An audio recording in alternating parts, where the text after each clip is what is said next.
Hello guys, welcome to next level academy. Next level academy पे आप सबका स्वागत है। आज हम बात करेंगे बीएसटीसी में जो आने वाले मोस्ट इम्पोर्टेंट हिंदी के क्वेश्चन पर, यानी कि जो पिछले एग्जामों में हिंदी के बीएसटीसी में किस प्रकार के इम्पोर्टेंट क्वेश्चन आ रखे उनके बारे में बात करेंगे।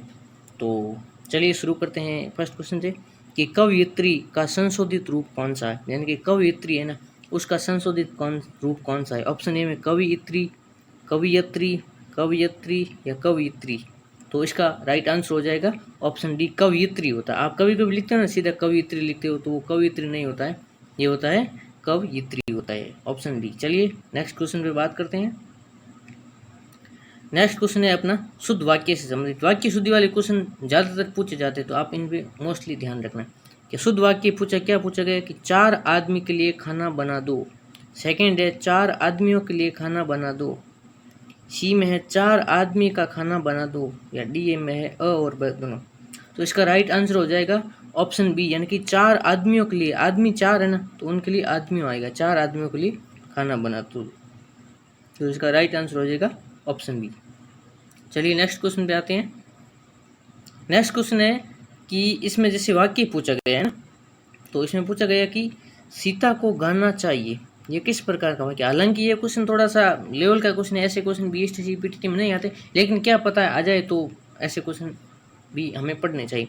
सीता को गाना चाहिए वाक्य कैसा, सूचक वाक्य है, निषेध सूचक है, आंता सूचक है, विनम्रता सूचक। ये इस पे ना सूचक की जगह इसमें पूरा नाम इसका विधि सूचक होता है ना, जैसे विधि सूचक होता है, ये अलग अलग सूचक के प्रकार होते हैं। इसका राइट आंसर होगा ऑप्शन ए, यानी कि विधि सूचक। सीता को गाना चाहिए कैसा वाक्य है, तो ये विधि सूचक वाक्य है। ठीक बात। नेक्स्ट आते हैं समास के बारे में जानते हैं ना नेक्स्ट क्वेश्चन पे। तो नेक्स्ट है कि गाड़ी धीरे धीरे चलती है, इस वाक्य में धीरे धीरे कौन सा समास है। आपने अगर समास पढ़ा होगा तो, नहीं तो मैं है ना इस पे थ्योरी क्लास लेके आने वाला हूँ डिटेल से। तो धीरे धीरे जैसे समान शब्द आते हैं ना, जैसे ये हो गया धीरे धीरे, और जैसे यथासंभव हो गया, तो इस प्रकार के ना जैसे समास होते हैं ना, उसके अंदर अव्ययी भाव होता है, अव्ययी। ये इसका आप है ना इसको अर्थ को समझोगे ना तो आपको समझ में आ जाएगा। अव्ययी अर्थात जिसका व्यय नहीं हो, जो स्वयं रहता है, अव्ययी। तो धीरे धीरे में ना अव्ययी भाव समास होगा। नेक्स्ट क्वेश्चन पे आते हैं।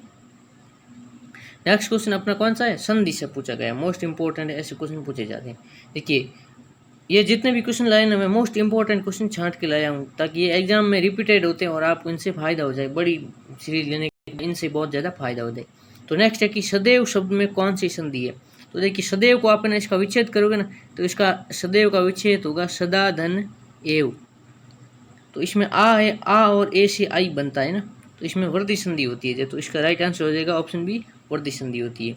फर्स्ट है गुण संधि, सेकेंड है वर्धी संधि, थर्ड है अयधि संधि और फोर्थ है यण संधि। तो इसका राइट आंसर हो जाएगा वर्धी संधि। चलिए नेक्स्ट क्वेश्चन पे बात करते हैं। इसमें ना जैसे प्रत्यय और उपसर्ग वाले क्वेश्चन भी पूछे जाते हैं, तो आप इस पे ध्यान रखना। इसमें क्या पूछा गया है कि सही उपसर्ग को चुनना। एक तो प्रत्यय से आता है और एक आएगा उपसर्ग से। तो मोस्ट इंपॉर्टेंट है, इसमें ध्यान रखना प्रत्यय कहाँ का है, उपसर्ग कौन सा। तो उपसर्ग हमेशा आगे लगता है, इससे याद रख लेना। उपसर्ग है ना वो आगे लगता है, और प्रत्यय यानी पे आ गया यानी पीछे लगता है प्रत्यय। ठीक बात। तो इसमें पूछा गया उपसर्ग यानी कि अभिलाषा में कौन सा उपसर्ग है। अब उपसर्ग है, अधि उपसर्ग है, अभि उपसर्ग है, अप उपसर्ग है। तो इसका राइट आंसर होगा ऑप्शन सी, यानी कि इसमें अभि उपसर्ग है। ठीक बात। नेक्स्ट क्वेश्चन पे आते हैं। नेक्स्ट में जैसे तत्सम तद्भव वाले प्रश्न भी पूछे जाते हैं। तो इसमें है कि पोकर शब्द, यानी कि पोकर का तत्सम रूप क्या है। यानी कि पोकर है, ये तो हो गया तद्भव, तभी तो इसका तत्सम रूप हुआ। कभी कभी आपको तत्सम पूछेंगे, कभी तद्भव पूछेंगे, तो इसका ध्यान रखना। तो इसमें तद्भव तो दे रखा है, तो इसका तत्सम रूप क्या होगा, पुष्कर होगा, प्रखर होगा, पोषक होगा या प्रखर होगा। आप अपने दिमाग में सोचिए। तो इसका राइट आंसर हो जाएगा पुष्कर होगा। बिल्कुल पुष्कर जैसे है ना, पुष्कर होता है ना वो तत्सम रूप होता है। इसको पुष्कर को हम तद्भव बना के इसको पोकर कहने लग जाते हैं। ठीक बात। पुष्कर रहता है जिसके अंदर पानी का जैसे स्टोरेज होता है ना जमा, वहाँ उसको कहते हैं ना। ठीक बात। नेक्स्ट क्वेश्चन पे आते हैं कि व्याकरणिक रूप से शुद्ध वाक्य। देखिए वाक्य शुद्धि के सवाल भी आपसे पूछे जाते हैं और मोस्ट इंपॉर्टेंट है। इसमें ज़्यादातर स्टूडेंट कंफ्यूजन होते हैं, लगता है कि आसान है, लेकिन इसमें ज़्यादातर जैसे काल से संबंधित हो गया, वचन से संबंधित हो गया, छोटी छोटी इसमें बाई माइन्यूट मिस्टेक होती है, वो हमें पता नहीं चलती। तो इसमें है कि व्याकरणिक रूप से शुद्ध वाक्य कौन सा है। डॉक्टर साहब आपको बुलाए हैं, ऑप्शन बी, डॉक्टर साहब ने आपको बुलाया है। थर्ड है डॉक्टर, यानी कि आपको डॉक्टर साहब बुलाए हैं। और फोर्थ है डॉक्टर साहब ने बुलाया है आपको। तो इसका राइट आंसर हो जाएगा ऑप्शन बी, डॉक्टर साहब ने आपको बुलाया। इसमें बराबर प्रॉपर कारक लगा हुआ, तो इसका राइट आंसर हो जाएगा ऑप्शन बी, यानी कि इसका बी आंसर राइट हो जाएगा। चलिए नेक्स्ट क्वेश्चन पे आते हैं। नेक्स्ट क्वेश्चन है, देखिए पढ़ते हैं ना, ये जैसे एक एक क्वेश्चन लेके आए ना तो इसको एक एक मत समझना। जैसे इसमें 4 तो एग्जाम्पल हो गए, प्लस इस प्रकार के क्वेश्चन जो आप समझ जाओगे कि हाँ इस प्रकार के क्वेश्चन आएंगे, तो आप ऐसे क्वेश्चन और प्रैक्टिस करना। जरूरी नहीं हुबहू आए, लेकिन इस प्रकार के सवाल आते हैं और कभी कभी हुबहू आ जाते हैं, क्योंकि ये इंपॉर्टेंट क्वेश्चन छांटे हैं। तो इसमें पूछा कि ई लोक का विपरीतार्थ कौन सा, विपरीत यानी कि विलोम कौन सा है। ऑप्शन ए उपकार, ऑप्शन बी पाताल, ऑप्शन सी आदि और ऑप्शन डी परलोक। तो इसका राइट आंसर हो जाएगा ऑप्शन डी परलोक होता है ई लोक का विपरीतार्थ। नेक्स्ट क्वेश्चन पे आते हैं, जैसे मुहावरे हो गए या लोकोक्ति होगी, इनको भी आप जरूर पढ़ के जाना, क्योंकि इनसे भी क्वेश्चन आते हैं। जैसे खटाई में पढ़ने का क्या मतलब होगा, खटाई में पढ़ना मुहावरा है ना, तो इसका क्या है। ऑप्शन ए धोखे में आ जाना, ऑप्शन बी घबरा कर गलती करना, ऑप्शन सी लटक जाना, ऑप्शन डी खरा साबित होना। तो देखिए इसका राइट आंसर हो जाएगा लटक जाना। जैसे कहते हैं ना हम खटाई में पड़ गया, अर्थात यानी जो लटक गया, बीच का रह गया, ना इधर का ना इधर का, तो उसको कहते हैं खटाई में पढ़ना। ये आप याद रखना। हम क्या है कि नॉर्मल है ना, जैसे मुहावरे रूप से पढ़ते हैं, तो आजकल वो नॉर्मल पूछते नहीं, कुछ ऐसा पूछते हैं जो नया होता है बिल्कुल। तो चलिए नेक्स्ट क्वेश्चन पे आते हैं। इसमें ना शब्द शुद्धि वाला सवाल भी पूछे जाते हैं, तो आपको ना इनके बारे में बताना है, शब्द शुद्धि से संबंधित है। तो इसमें है ना, जैसे ऑप्शन ए में सन्यासी है, ऑप्शन बी में सन्यासी है, ऑप्शन सी में सन्यासी है, ऑप्शन डी में सन्यासी। देखिए इसमें ए और डी में सेम ऑप्शन हो गया है बाई मिस्टेक। तो इसका राइट आंसर आप ले ए लगाओ चाहे बी लगाओ, इसका हमेशा ऐसे लिखा जाता है, इसको सन्यासी लिखा जाता है। तो इसका राइट आंसर हो जाएगा ऑप्शन डी। नेक्स्ट क्वेश्चन पे आते हैं। नेक्स्ट क्वेश्चन आपसे पूछा जाएगा जैसे अशुद्धियों से संबंधित। मैंने कहा ना ऐसे क्वेश्चन बहुत ज्यादा पूछे जाते हैं, शुद्धि अशुद्धि वाला। तो यह है कि गत माह हम ताजमहल देखने जाएंगे, यानी कि गत माह हम ताजमहल देखने जाएंगे, तो इस वाक्य में कौन सी अशुद्धि। आप इसको वाक्य को पढ़ के देखो, आपको समझ में आ जाएगा। गत माह हम ताजमहल देखने जाएंगे, गत माह देखने नहीं जाएंगे, या तो कहते हैं गत माह हम ताजमहल देखने गए, या फिर कहते हैं कि हम अगले माह नेक्स्ट माह आने वाले समय में ताजमहल देखने जाएंगे। तो इसमें कौन सी अशुद्धि है वो पूछा गया है ना। देखिए लिंग संबंधी है क्या, क्या वचन संबंधी है, क्या काल संबंधी है, क्या सर्वनाम। तो इसमें बिल्कुल काल संबंधी हो जाएगी, क्योंकि गत माह यानी कि समय है वो पीछे वाला दिया गया है, तो इसमें काल संबंधी अशुद्धि है।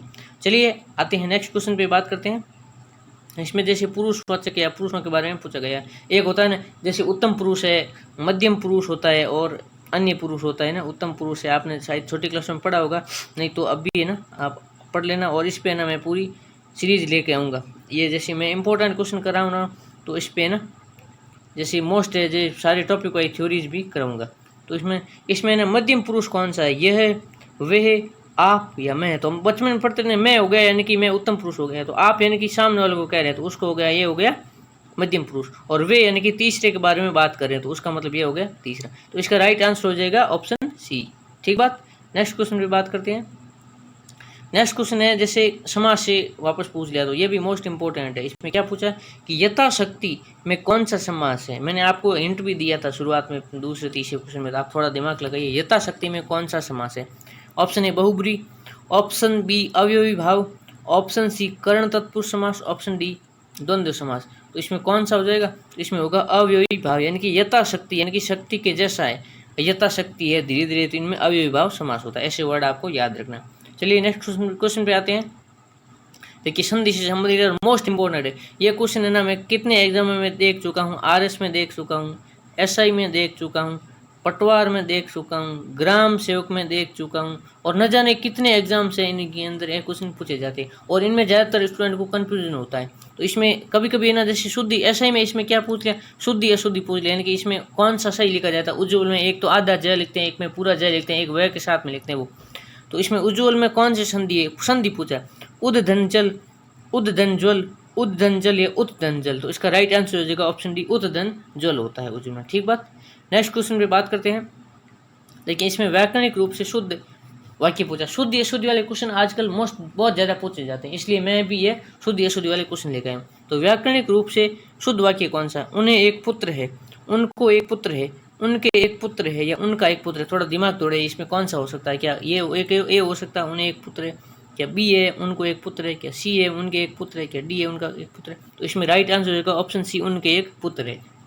नेक्स्ट क्वेश्चन पे आते हैं। सॉरी इसमें ना ऑप्शन डी वाला सही होगा, उनका एक पुत्र है, यानी कि एक पुत्र के बारे में पूछा है। अगर है ना एक से अधिक पुत्र होते हैं उनके कह सकते हैं उनके एक पुत्र है। तो इनमें ना माता पिता को एक ही माना जाता है, उनका एक पुत्र है। चलिए नेक्स्ट क्वेश्चन पे आते हैं। नेक्स्ट क्वेश्चन है जैसे इसमें मैंने प्रत्यय पूछ लिया है ना, कभी उपसर्ग है कभी चिल्लाहट शब्द में कौन सा प्रत्यय, तो इसमें चिल्लाना हो गया, क्रिया हो गया, तो चिल्लाना के साथ में ना आप कौन सा प्रत्यय लगाओगे जिससे चिल्लाहट बनेगा, क्या त लगाने से बनेगा, क्या है लगाने से बनेगा, क्या हट लगाने से बन गया, क्या हुई, तो ये नॉर्मल इजी क्वेश्चन है, इसमें हट प्रत्यय आएगा इसके साथ में तो हो जाएगा चिल्लाहट। ठीक बात। नेक्स्ट क्वेश्चन पे बात कर रहे हैं। देखिए ये भी शब्द पूछे जाते हैं देशी भाषाओं के, विदेशी देशी शब्द कौन से है, तो इसमें क्या पूछा कि कूपन शब्द है ना, कूपन इसको बड़ा कू है तो इसमें थोड़ा टाइम लगता है। कूपन शब्द किस भाषा का, फ्रेंच भाषा का है, अंग्रेजी भाषा का है, पुर्तगाली का है, डच का है, तो इसका राइट आंसर हो जाएगा ऑप्शन ए फ्रेंच भाषा। ठीक बात। नेक्स्ट क्वेश्चन पे आते हैं।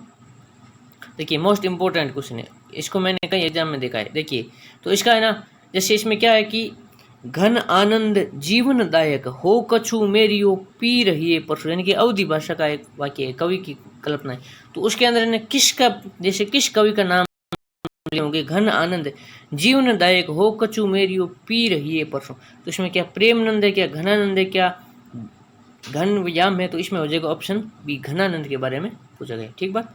तो आज का अंतिम क्वेश्चन पे आते हैं, और अंतिम क्वेश्चन है कि घनानंद किस काल के कवि, ये थोड़ा लेवल का क्वेश्चन है, अच्छा क्वेश्चन है। घनानंद किस काल के, क्या भक्ति काल के, क्या वीर गाथक है, क्या छायावाद के, क्या ऋतयुग के, तो इसका ऑप्शन हो जाएगा ऑप्शन डी ऋतयुग के।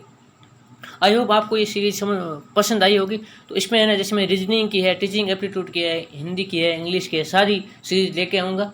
अभी थोड़ा क्या कि एग्जाम में लगा हूँ, आरएस का एग्जाम भी है, तो उसके लिए थोड़ा सा आपसे माफ़ी चाहूँगा, लेकिन मैं कंटिन्यू ये सीरीज करता रहूँगा।